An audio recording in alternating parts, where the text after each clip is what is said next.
pinakikinggan, ang mas pinagkakatiwalaan. Ito ang DWPC. DWPC. New Gen FM 100.7 MHz. Sumasa Himpapawid mula sa Barangay Fabrica, Bulan, Sorsogon, ang makabagong tunog ng radyo. Sa musika, sa balita at impormasyon, ang all-in-one radio station. This is New Gen FM. Proud member of KBP. Kabisara ng mga broadcaster ng Pilipinas. The ultimate news and music radio. Sa ato, ini. Matik na!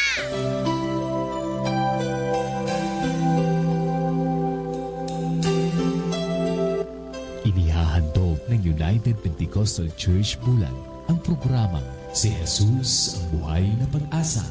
Pakinggan at subaybayan ang mga aral ng Diyos na magdadala sa atin sa katotohanan, espiritual na kalayaan, pag-asa at buhay na walang hanggan. Mapapakinggan tuwing araw ng Lunes hanggang Linggo sa ganap na alas 5 ng umaga dito lamang sa New Gen FM, hosted by Pastor Randy Rosari. Si Jesus ang Buhay na Pag-asa. Times of refreshing, here in your Si Jesus ang Buhay na Pag-asa. Sa inyong lahat, magpalain kayo ng ating Panginoon Yesu Cristo. Sumayin niyo po ang biyaya, proteksyon at pag-iingat ng ating pong pasasarili. Nagpapagal po sa inyong lahat at magpalain kayo ng ating pagpapatid sa Yesu Cristo. Sumayin niyo po ang biyaya, Facebook Live viewers. Amen. Magandang umaga po. Praise God, live din po tayo sa New Gen FM Facebook page. Magandang umaga po sa lahat ng mga nanunood. Amen. At sa lahat ng mga nakikinig, magandang umaga po mga kapatid sa inyong lahat. Amen. Muli ako po ang inyong lingkod, Pastor Alfred Generalo ng United Pentecostal Church Bulan. Matnog na inyo pong makakapili ngayon sa pag-aaral ng salita ng ating pong Panginoong Jesucristo. Amen. Praise God. Nawa kayo ay nasa mabuting kalagayan ngayon sa pangalan ng ating pong Panginoon. Amen. Kung kayo po ay mayroong mga katanungan, pwede nyo po akong tawagan, hindi kaya i-text sa CP number 0967-364-7164. 0967-364-7164. Yan po ang aking contact number. Pwede nyo po akong tawagan mga kapatid. Pagbati din po sa ating pong mga kapatiran dyan sa Santa Remedios Church. Amen. Ang mga kapatiran po natin dyan sa Santa Remedios, sina Nanay Puring, sina Tatay Jose, Solidad, at maging sina Brother Jimmy Himi at sa Tinorilan, at dyan po si Brother Jaime sa Santa Remedios. Magandang umaga po ang Isiha family, ang Solidad family at ang Guneo family. Magandang umaga po sa inyong lahat. Pagpalain po kayo ng ating Panginoon at pagbati din po sa ating pong mga kapatiran dyan po sa Barangay Aquino, dyan po sa Managanaga. Amen. Praise God.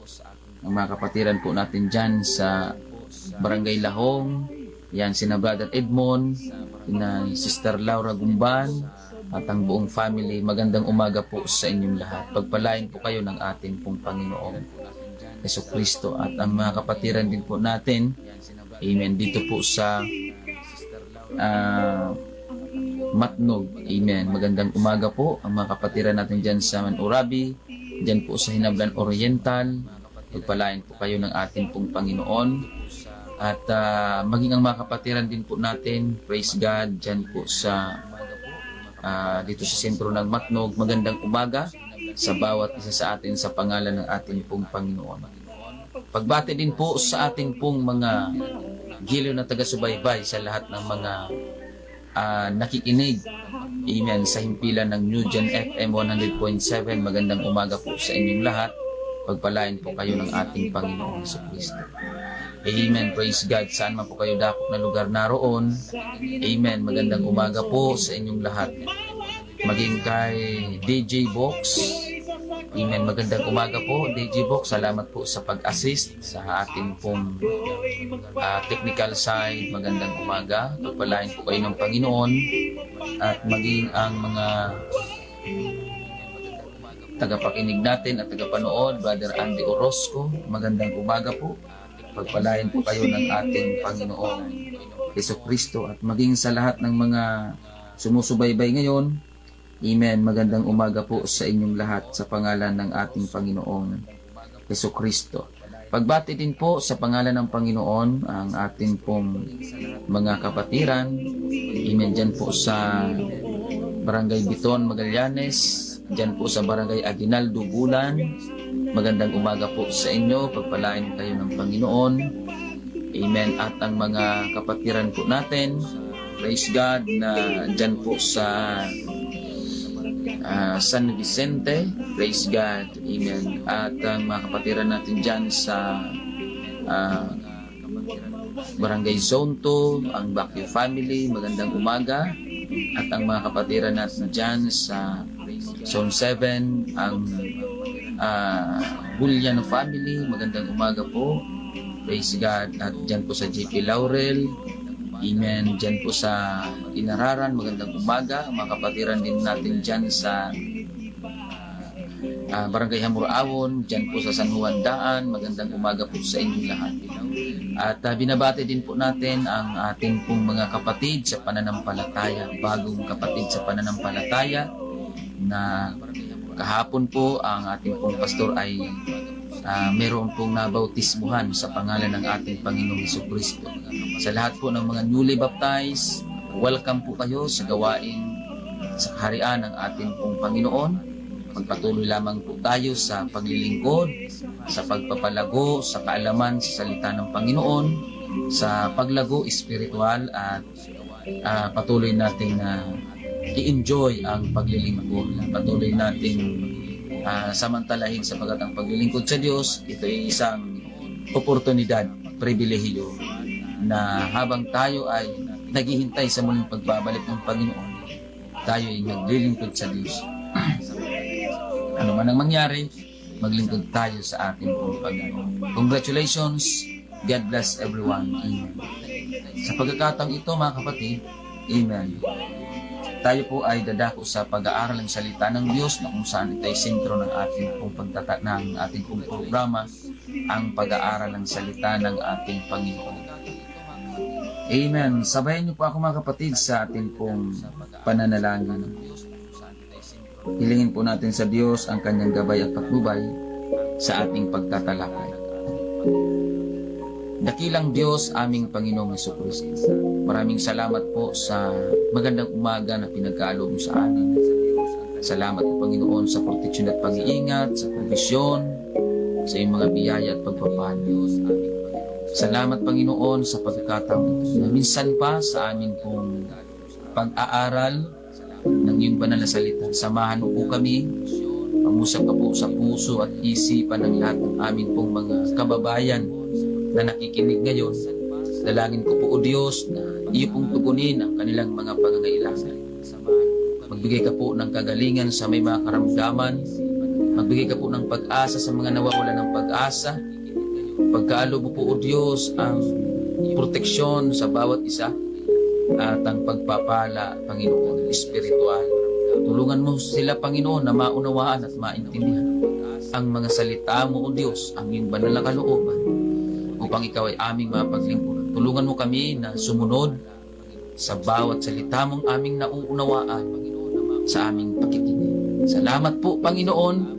I declare blessing, Panginoon. I declare and I pray, Lord, amen, your divine intervention sa bawat isa. Thank you very much, Lord. Use your servant mightily in Jesus' name. Bigyan mo po ng pag-asa ang mga nawawala ng pag-asa. In Jesus' name. Amen. Praise God. Purihin ang pangalan ng ating Panginoon Jesucristo. Good morning, Sister Estita Bugayong. Praise God. Amen. So, kung kayo po ay mayroong mga Biblia, pwede niyo po akong sabayan sa pagbabasa ng salita ng Panginoon dito po sa aklat ng unang Timoteo 6:12. Amen. Praise God. Ito po ay sa mga nagbabasa, ito po ay very familiar verse. Pwede natin makapulutan muli ng aral o ng karunungan mula sa atin. Ay very familiar verse. Pwede natin makapulutan muli ng aral o ng pagpaumanin niyo po mga kapatid sapagkat medyo masakit ang aking lalamunan dahil sa sipon. Ganun pa man, tuloy-tuloy tayo sa pag-aaral ng salita ng Panginoon. Sabi dito mga kapatid, Amen. Verse 11, "Datapat ikaw o tao ng Diyos, tumakas ka sa mga bagay na ito at sumunod ka sa katwiran." Amen. Amen. Sumunod ka sa katwiran, sa kabanalan, sa pananampalataya, sa pag-ibig, sa pagtitiis, sa kaamuan. Makipagbaka ka ng mabuting pakikipagbaka ng pananampalataya. Manangan ka sa buhay na walang hanggan, na dito'y tinawag ka at ipinahayag mo ang mabuting pagpapahayag sa harapan ng maraming mga saksi. Ipinagbibilin ko sa iyo sa paningin ng Diyos na bumubuhay sa lahat ng mga bagay, at ni Kristo Jesus na sa harapan ni Poncio Pilato ay sumaksi ng mabuting pagpapahayag. Natuparin mo ang utos na walang lungis, walang kapintasan, hanggang sa pagpapakita ng ating Panginoong Jesucristo, na sa kanyang kapanahunan ay ipahahayag siya na mapalad. Amen. Na mapalad at tanging makapangyarihan, hari ng mga hari at Panginoon ng mga Panginoon. Pagpalain ng Panginoon, Amen, ang pagbabasa ng kanyang banal na salita. So, nakita natin at nabasa natin ang Amen, sulat ni Apostol Pablo tungkol sa pakikipagbaka sa pananampalataya. Ang sabi mga kapatid na 2 Corinthians chapter 4, ang ating pakikipagbaka ay hindi laban sa laman at dugo, kundi laban sa mga pamunuan, laban sa mga kadiliman at sa maging sa mga dakop kaitaas-taasan, sa mga sistema na gawa ng diablo para sirain ang buhay at ang paglilingkod ng mga tao. Ang kaaway, mga kapatid, once na ikaw ay nag-decide na maglingkod sa Panginoong Jesucristo, doon ka nag-declare, yun yung time na ikaw ay nag-declare sa kaaway na makipaglaban sa kanila, sapagkat nandito tayo sa mundo na siya ang naghahari. Nandito tayo sa mundo na punong-puno ng kadiliman na gawa mismo ng kaaway sa mga tao.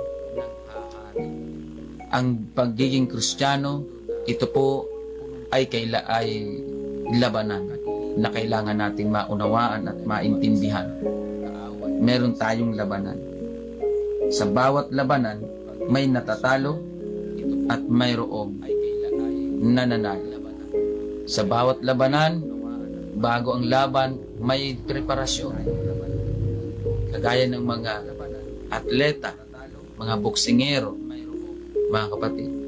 Bago ang kanilang laban, sa boksingero, kung hindi ako nagkakamali, mga kapatid, 3 months training, preparation para sa 12 rounds na labanan sa loob ng ring. So, ang labanan sa pagiging boksingero para ikaw ay manalo, maliban sa lakas ng suntok, ay kailangan meron kang malakas na stamina. Dahil Kapag ang iyong kalaban ay hindi mo makuha o mapatumba sa isang suntok sa unang round, mga kapatid, amen, ang sunod mong haharapin dyan, yung stamina. Yung stamina ay kung gaano katatagal sa loob ng ring, kung gaano katatagal at hanggang saan ang hangganan ng iyong lakas. Sa paglilingkod sa Diyos, mga kapatid, ay walang pinagkaiba. Habang tayo ay naglilingkod sa Panginoon, naghihintay sa Kanyang muling pagbabalik. Ang usapin ngayon, mga kapatid, ay yung ating stamina. Kung gaano tayo tatagal sa paglilingkod at kung kailan tayo, mga kapatid, mag-uupensa at magdidepensa. Ito po ay labanan. Pero kailangan nating tandaan na sa labanan, may nananalo, may natatalo. Pero ang sabi na Apostol Pablo, makipagbaka ka ng mabuting pakikipagbaka ng pananampalataya. Manangan ka sa buhay na walang hanggan na dito ay tinawag ka. So kailangan nating tandaan, una, ay kailangan ilagay natin sa puso at isip natin na kailangan mong manalo. Dahil wala pong nakikipaglaban ng isip niya ay para lang matalo. Wala pong nakikipaglaban ng isip niya ay para mabigo, mga kapatid. So, lahat ng mga nakikipaglaban, ang kanilang kaisipan, ang kanilang mentalidad para manalo, mga kapatid. So, ganoon din tayo bilang mga mananampalataya.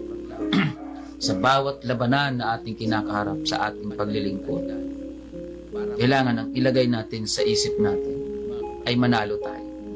Sa bawat isa sa atin, mga kapatid, mga kaibigan, anumang labanan ng sa ating pong buhay, iba-iba ang ating labanan, iba-iba ang ating mga kinakaharap na pakikipagbaka. Dahil ang buhay sa mundo ay punong-puno talaga ng pakikipagbaka. So sa pakikipagbaka natin, nasa sa atin kung magpapatalo tayo o mananalo mananalo tayo. So depende po yan, mga kapatid, sa isip ng tao. Kasi ang labanan, ito po ay nagsisimula sa isipan. Kaya dapat ang una nating pagtagumpayan, yung isip natin, na dapat ilagay natin sa puso at isip natin, kailangan mong manalo. So, ngayon, hindi ko po alam kung ano ang laman ng puso at isip natin. Hindi ko alam kung ano ang kinakaharap ninyong mga pagsubok at problema, sapagkat ang karaniwan na kinakaharap ng mga tao ngayon, problema, karamdaman, kagipitan, kawalan, pagsubok, at kabiguan sa buhay. Kapaguran, minsan, mga kapatid. So, paano ba natin haharapin yung mga ganong klaseng labanan sa buhay natin? So, magsisimula yan sa isip natin. Kasi ang katawan natin, nakadepende lang ito sa command o utos ng isip natin. Kaya dapat, sa isip pa lang, manalo ka na. Kasi pag natalo ka na sa isip pa lang, wala na. Tapos na ang labanan, mga kapatid. May nanalo na. Kaya dapat sa isip natin, huwag nating hayaan na matalo tayo ng pagsubok. Huwag mong hayaan na matalo ka ng problema mo. Huwag mong hayaan na matalo ka ng kabiguan. Huwag mong hayaan na matalo ka ng mga kagipitan. Magtuloy-tuloy lamang tayo sa paglilingkod sa Diyos.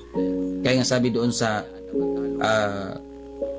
verse 12, makipagbaka ka ng mabuting pakikipagbaka ng pananampalataya.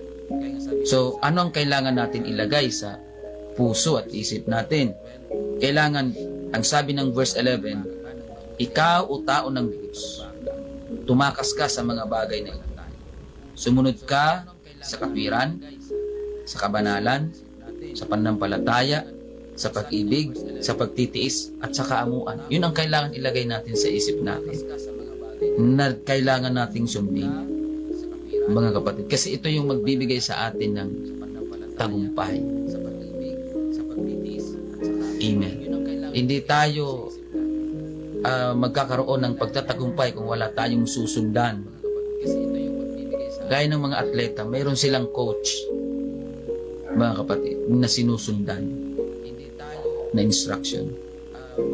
Meron silang sinusunod na disiplina. So, para manalo ka, kailangan mo ng tamang disiplina. Kailangan ilagay natin sa isip natin, kailangan kong manalo, kailangan mong malagpasan ang problema.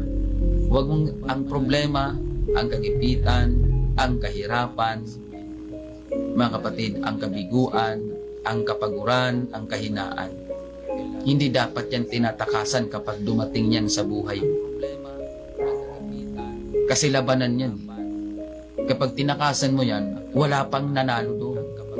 Hindi mo pa yan napagtagumpayan.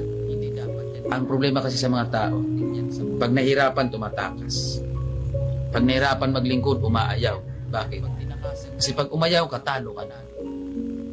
Sabi nga nung sikat na kanta ng isang mang-aawit, ang umaayaw ay hindi nagwawagi. At ang nagwawagi ay hindi umaayaw. So, ang tagumpay ng labanan, nakadepende talaga sa tao yan. Kasi ang Diyos gusto tayong pagtagumpay. Ngayon, kung ayaw din natin magtagumpay, wala rin magagawa ang Diyos kasi malaki ang respeto ng Diyos sa desisyon natin. Kaya yun ang kailangan tandaan natin. Kailangan mong magtagumpay. Sa puso at isip mo pa lang, kailangan manalo ka na. Diyos kasi malaki ang respeto ng Diyos sa desisyon natin. Kaya yun ang kailangan tandaan natin. Kailangan mong magtagumpay. Kailangan manalo na tayo sa puso at isip pa lang natin. So makipagbaka ka ng mabuting pakikipagbaka ng pananampalataya, manangan ka sa buhay na walang hanggan, na dito'y tinawag ka at ipinahayag mo ang mabuting pagpapahayag sa harapan ng maraming mga saksi. Amen. Manangan tayo sa buhay na walang hanggan. Kailangan ang isip natin, hindi lang dito sa lupa, doon sa langit. Amen. Kasi ang buhay natin dito pansamantala lang, may hangganan ang buhay natin dito sa lupa. Pero sa langit, walang hanggan doon. Kaya, yun ang mas pagtuunan natin ng pansin. Yung langit. Doon natin ilagay ang isip natin. Huwag dito sa lupa. Kasi, pag inilagay mo ang kaisipan mo dito sa lupa lang, walang hanggan doon. Naku mga kapatid, wala kang mabuting makikitang bagay dito sa lupa. Manood ka lang ng mga balita. Mga kapatid, may stress ka na. Manood ka lang ng mga balita sa kung ano mga nangyayari sa lipunan dito sa mundo. Mga kapatid, wala kang makikitang magandang kinabukasan pagdating ng panahon. Pero pag itunon mo yung kaisipan mo sa mga bagay na makalangit, ang mararamdaman mo, pag-asa. Hindi ka wala ng pag-asa. Mga kapatid. Kaya nga, masdan nyo po yung mga nadidepress na tao. Nakafocus kasi sila sa dito lang sa mundo. Pero pag itinuon mo yung isip mo doon sa mga bagay na makalangit, may pag-asa kang mararamdaman. Pangalawa na kailangan nating tandaan para tayo ay magtagumpay, kailangan nating tandaan na ang pananampalataya, ito ay kailangan ipinaglalaban. Dapat ipinaglalaban ang pananampalataya. Kasi may mga tao na dahil sa pera, hindi man lahat, pero may mga tao na nasisilaw ng material na bagay. Mga kapatid, may mga tao na madaling bumibigay sa hirap ng buhay. So, kailangan yung pananampalataya natin, ipinaglalaban dapat natin ito. Kagaya ng ginawa ng ating Panginoong Hesukristo. Mas pinili ng Diyos na ibigin tayo kaysa lipulin tayo. Kasi kung tutuusin, ang daming rason ng Diyos para lipulin niya ang tao. Ang dami niyang rason para lipulin ang tao. Pero mas pinili ng Diyos ang ibigin ang tao kumpara sa parusahan. Binigyan na tayo ng Diyos ng yung pagpili ng Diyos na ibigin tayo. Yun yung pagkakataon na binigay sa atin ng Diyos para manumbalik sa Kanya. Kaya nga, tayo ay nasa panahon ng grace. Narito tayo sa grace dispensation na kung saan yung grace, grasya at awa ng Panginoon ang umiiral dahil sa pag-ibig ng Diyos yan. At nung inibig tayo ng Diyos, mga kapatid, ipinaglaban ng Diyos yung pag-ibig niya sa atin patungo doon sa krus ng Kalbaryo. So yung pagpasa ng Panginoong Hesus ng ating mga kasalanan, ng ating mga karumihan, ng ating mga pagkukulang, pinasan ng Panginoon ang kasalanan natin. Inako niya, mga kapatid, ang kaparusahan na para sa atin. Inako ng Panginoon. Dinala niya papunta hanggang doon sa krus ng Kalbaryo. Nung habang siya'y hinahagupin, habang siya'y tinatadyakan, lahat ng parusa ginawa sa kanya, hindi niya inayawan. Hindi sinabi ng Panginoon na pagkatapos na siya'y latiguhin, hindi naman sinabi ng Panginoon na tama na, huwag na, itigil na natin ito, masakit na. Hindi, mga kapatid, hindi nga siya nagsalita habang siya'y pinarurusahan. Mga kapatid, so nawa, ganun din tayo, mga kapatid. Yung moment na nakilala mo ang Panginoon, amen, at maunawaan mo kung ano ang mga bagay na ginawa ng Diyos para sa iyo, ipaglaban mo yan hanggang kamatayan. Kasi yung pagdala ng Panginoong Hesus ng parusa sa ating mga kasalanan hanggang doon sa krus ng Kalbaryo, dinala niya ito hanggang siya'y malagutan ng hininga. Kaya masasabi ko, by the grace of God, ang paglilingkod sa Diyos hanggang kamatayan ito. Mga kapatid, kasi may mga tao na pag nahirapan, umaayaw sa paglilingkod. Hindi kayang ipaglaban ang pananampalataya. Pag inusig, umaayaw na. Brad, sir, bakit hindi ka na naglilingkod sa Panginoon? Ba't hindi ka na nagsisimba? Kasi pastor, inusig ako, pinagtatawanan ako. So ang Panginoon ba nung siya'y napako sa krus? Hindi ba siya pinagtawanan? Nung ang Panginoon ba ay inako niya ang parusa na para sa atin? Hindi ba siya inalipusta? Hindi ba siya inusig? Hindi ba siya kinutya? Mas malala pa nga yung naranasan ng Panginoon sa atin. Kaya nga, sa Diyos wala tayong maidadahilan talaga eh. Kasi bago siya nagbigay ng utos, nagkatawang tao muna siya para walang masabi sa kanya ang mga tao. Mga kapatid, mahal tayo ng Panginoon. Nais ng Diyos na magtagumpay ka sa labanan ng iyong buhay. Mga kapatid, amen. Nais ng Panginoon na magkaroon ka ng desire to grow, desire to walk by faith and not by sight. Mga kapatid. So, ang pananampalataya kailangan ipinaglalaban ito. Kagaya ang perpektong halimbawa niya ng Panginoong Hesus. Pinaglaban niya, mga kapatid, yung pag-ibig niya para sa atin. Ang tanong, paano mo naman ipinaglalaban ang pag-ibig mo sa Diyos? Pag walang pamasahe papuntang simbahan, hindi mo na ako magsisimba, wala akong pamasahe. Pag walang masakyan, hindi mo na ako magsisimba, walang masakyan. Pag walang blessing, hindi mo na ako magsisimba, walang blessing. Pag may karamdaman, hindi mo na ako magsisimba, may karamdaman ako. So, paano mo ba ipinaglalaban ang iyong pananampalataya para sa Diyos? Kasi ang pananampalataya, ipinaglalaban dapat yan. Pinatutunayan sa Panginoon. Kasi ang Diyos, nung siya'y umibig sa atin, pinatunayan niya ito. Tayo, paano ba natin napatutunayan ang pag-ibig natin sa Diyos? Paano ba natin na ipapakita yung ating paninindigan sa ating paglilingkod para sa Diyos?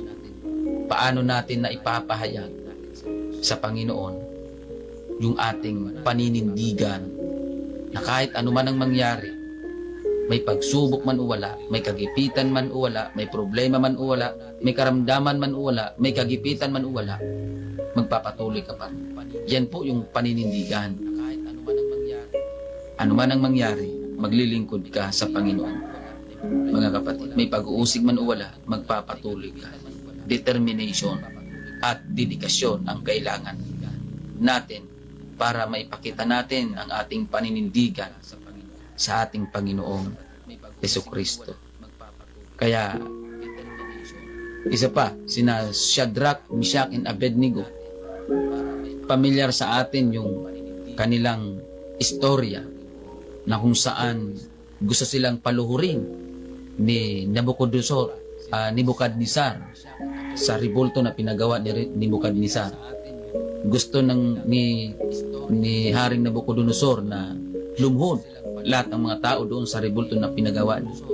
Pero may 3 kabataan na mga Hudyo na nanindigan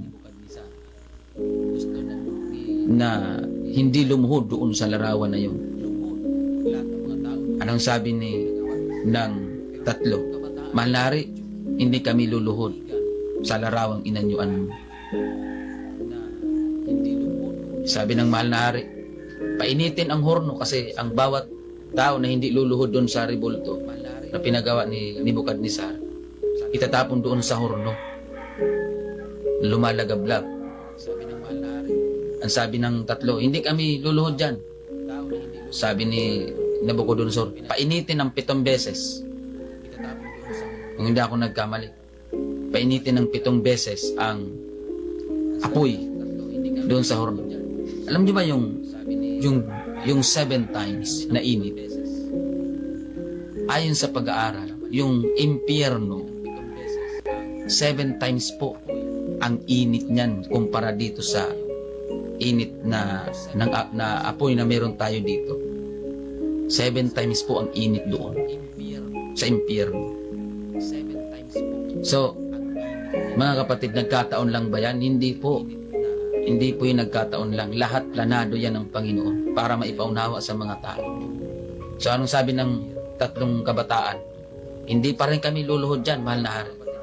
Kasi kaya kaming iligtas ng aming Diyos. Ganun pa man, kung hindi kami iligtas ng Diyos namin, hindi pa rin kami maglilingkod dyan. Ganun dapat ang paninindigan sa paglilingkod. Na kahit may kagipitan, kahit may karamdaman, kahit may problema, maglingkod tayo sa Panginoon. Ipakita natin sa Diyos yung ating paninindigan. Na kahit maglalakad ka papunta sa simbahan, mga kapatid, maglalakad ka papunta sa Bible study, okay lang, magpapatuloy ka. Kasi ang paglilingkod sa Diyos, mga kapatid, kailangan wala tayong kondisyon sa paglilingkod natin sa Panginoon. Nasasabihin natin, Panginoon, pagka may masakayan ako, saka ako magsisimba. Pagka may pagpapala ako, saka ako magpapatuloy. Mga kapatid, sa totoo lang, wala tayong karapatan para magbigay ng kondisyon sa Diyos. Ang tao, wala tayong karapatan para magbigay ng kondisyones sa Diyos. Tao lang tayo. Diyos siya.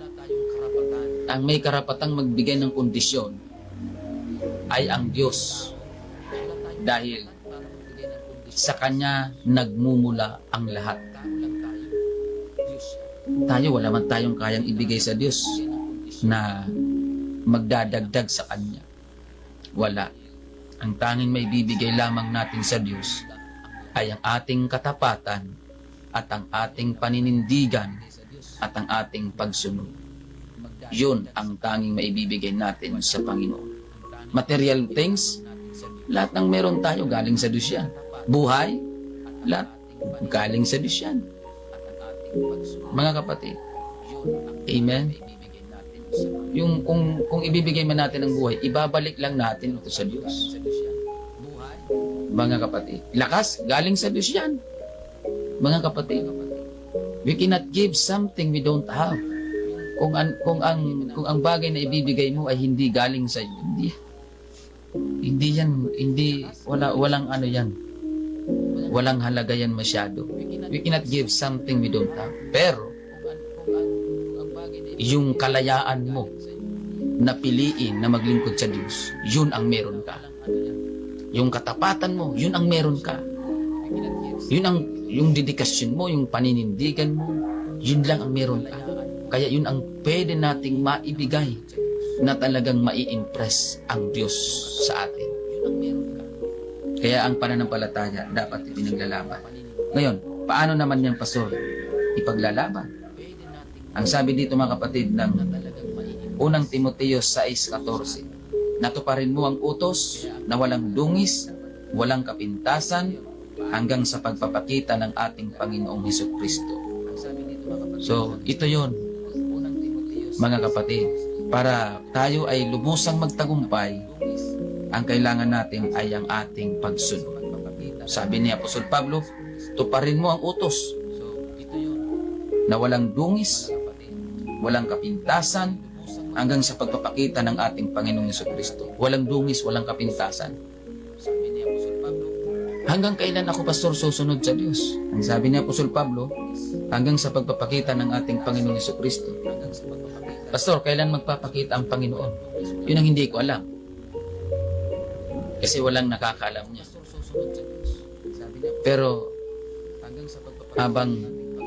dahil hindi natin alam, magpatuloy tayo sa pagsunod sa kalooban ng Panginoon.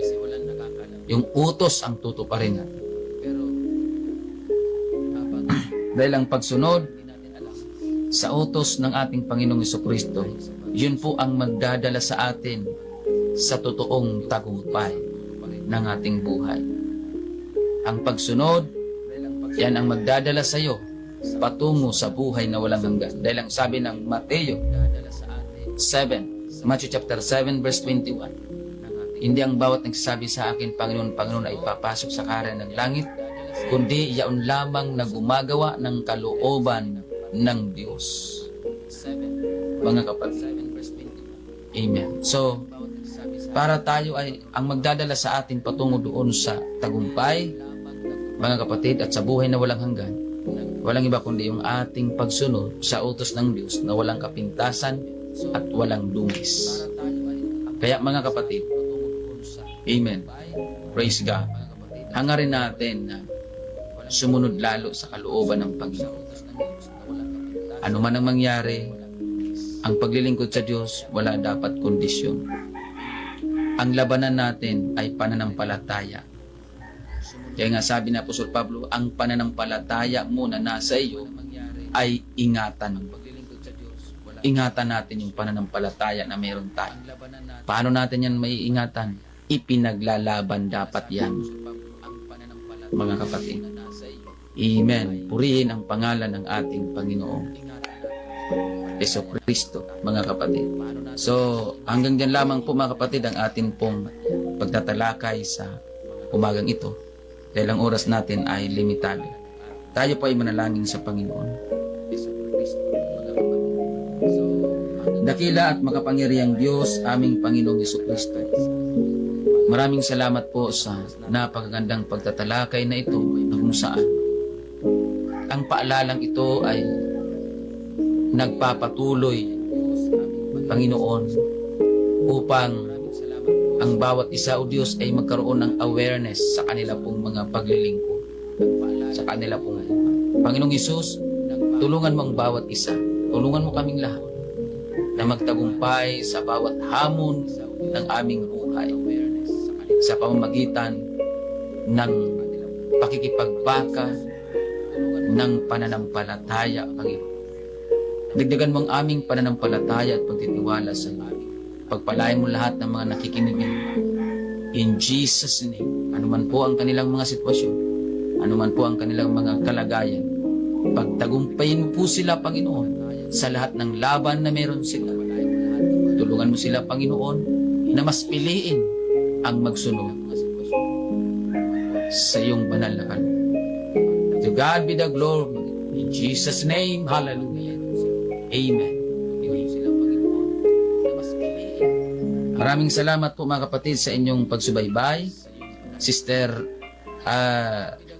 Rebecca Montemor, good morning. Amen. Si Brother Reuben Gordola, good morning Brother Reuben. Pagpalain ka ng ating pong Panginoon. Sister Giselle Reverente, good morning. Pagpalain po kayo ng Panginoon. Amen. At sa ating pong mga New Gen FM viewers, mga kapatid, magandang umaga po sa lahat ng ating mga taga-subaybay. Pastor Joel Tinoco, amen. Good morning sir, God bless sa lahat ng iyong mga kapatiran, amen. Si Fen Tihada, good morning, pagpalain ka ng Panginoon, amen. Si Sister Helen Detera, Sister April Santos, good morning, pagpalain po kayo ng Panginoon. Sister Divine Spelaguyal, Sister Myrna, Sister Angelita Ligoro, Marilyn Wagas Ayok, good morning sa inyo. Pagpalain po kayong lahat ng ating Panginoong Jesucristo. Brother Ace Grabador, good morning. Pagpalain kayo ng ating pong Panginoon. Amen. So, maraming salamat po mga kapatid. Amen. Ang atin pong schedule ng pagsamba ay patuloy nating ipinaanyaya sa lahat ng atin pong mga kababayan dyan sa bulan. Ngayong umaga po, ngayong araw po ng Sabado, dyan po sa Magsaysay alas 7 po ng alas 6:30 po ng umaga ngayon araw ng Sabado. Diyan naman po sa Ikirino ay alas 8 ng umaga. So yan po ang ating pong schedule ng pagsamba. At bukas araw ng Linggo alas 7 po diyan sa Santa Remedios ang ating pong schedule ng pagsamba. At kung kayo naman po ay dito sa malapit sa Matnog, ang ating pong schedule ng pagsamba bukas alas 8 ng umaga dito po sa Barangay Gadgaron, sa boundary po ng Manhumlad at Gadgaron. Along the highway po ang ating bahay Panambahan. Tawagan nyo lamang po ako o di kaya i-text sa CP number 0967-364-7164 0967-364-7164. Yan po ang aking contact number. Maraming salamat po sa inyong pagsubaybay. Maraming salamat po DJ Box sa inyo pong pag-assist. Pagpalain kayo ng ating Panginoon. Maraming salamat sa inyong lahat. Purihin ang pangalan ng Panginoong Jesucristo. Ako pong yung lingkod, Pastor Alfred Generalo ng UPC Matlo. Huwag po nating kakalimutan, lagi nating tatandaan, si Jesus lamang po ang ating buhay na pag-asa. God bless everyone. Ang mga pagsubok sa'yo'y dumaraan lamang. Asahan mo may handang tutulong. Ignacio Imperata laban sa mga bagyo at siniba pang mga kalamidad.